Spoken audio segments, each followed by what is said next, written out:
Hello, RHS. I am here with Mrs. Hurst, the District Assessment Coordinator, and she is here today to talk about the MCA testing.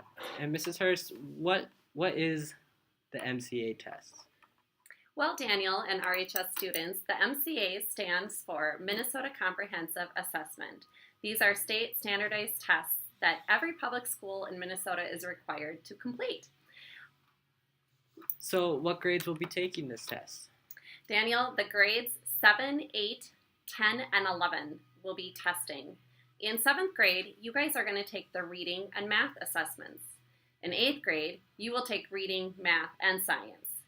10th graders are going to do reading and science. 11th graders get to complete a math standardized test.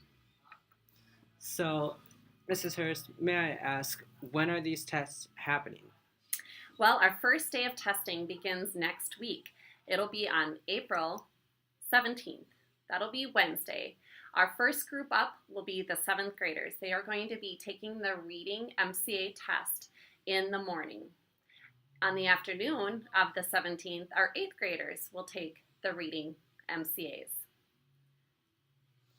So, Mrs. Hurst, what are some tips that you would give to the students to help them get through this test? Well, Daniel, as we already spoke, we kind of talked about getting good rest. Getting good sleep is a good idea.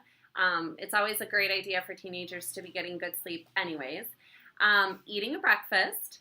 And for the people who are testing in the afternoon, it's going to be that meal in the middle of the day, having a good lunch that will be beneficial.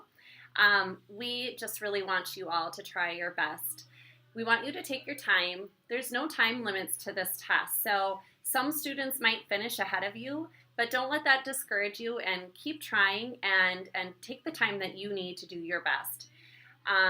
In the end, we want to represent Roseau. We have wonderful students here, lots of bright kids, and if you all just do your best, put forth full effort, and we will be pleased with our results. This MCA test, there will be very few items, such as Genius Waters supported by Super One of the PTO, along with some granola bars to support you guys through this test. That's right, Danielle. The PTO and Super One Foods is teaming up once again to provide students with a little extra treat and that beverage to hydrate you. We are not just testing grades 7 through 11, but we're also testing in the elementary. So this was a total of 800 to 900 students that Super One and PTO supported. So all students who are testing in our school district is receiving water, a granola bar, just a little extra motivational statement on the granola bar.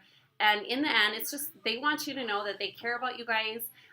They know that testing isn't always the most exciting part of your day, but that they're thinking of you. They like how you guys represent our community and just want you to feel their support. So once again, thanks to the PTO and Super One Foods for the little extra goodies.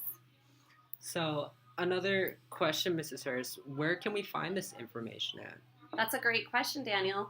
We have a schedule that will be emailed out to each student that will be testing, so in the grades 7, 8, 10, and 11.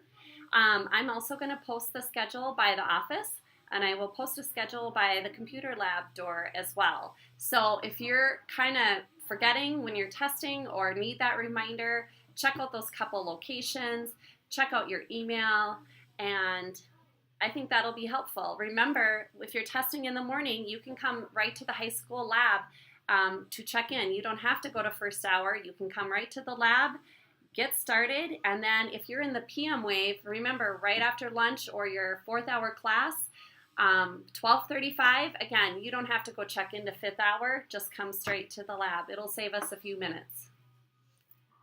Thank you again, Mrs. Hurst. Mrs. Hurst, is there any other information that we should know about for the MCA tests? Well, Daniel, I'm so glad you asked me that, because you know what? There are a few more reminders. So when you enter the computer lab, we are going to expect you to put your backpack at the front of the lab. We need your cell phones put away in your backpack. Please turn them off. And also smartwatches and those types of things that you cannot have will also be requested to be left with your backpack. Two choices: either leave your backpack in your locker, or again, there will be space in the labs to hold those items for you. A couple more reminders. If you are taking the math test, please bring a calculator. You may also have earbuds or headphones. There is a way that you can listen to a script, so it can be read to you. The same goes for science. You may also listen to that audio if you choose. Bring a pencil on your math day too. We will provide you scratch paper. For reading, there really isn't much that you would need to bring. If you want to bring earbuds or headphones, because that just blocks off a little bit of noise, that's up to you. But there is no audio for the reading portions. Lastly, bring a book, a little quiet book. The only thing you can do when you complete your test is to have that book nearby. And now once we see that you've finished your test, you can have that book and you can quietly read. There is going to be a set amount of time that students are in the lab, whether you're testing still or not, until people get released. So do be prepared that there might be a little bit of downtime, especially if you're a faster test taker. And the very last thing I can think of is your device. We're going to use your device for testing. Granted, in the lab, we do have desktops. We do plan on utilizing some of those, but we are counting on you to have your devices charged, ready to go. Don't worry, 7th and 8th graders, next week you're going to go through a tech check on Monday, I believe. So some staff will help you prepare your device, but bottom line, get those devices charged and be ready to go. Good luck, RHS students, on your MCAs.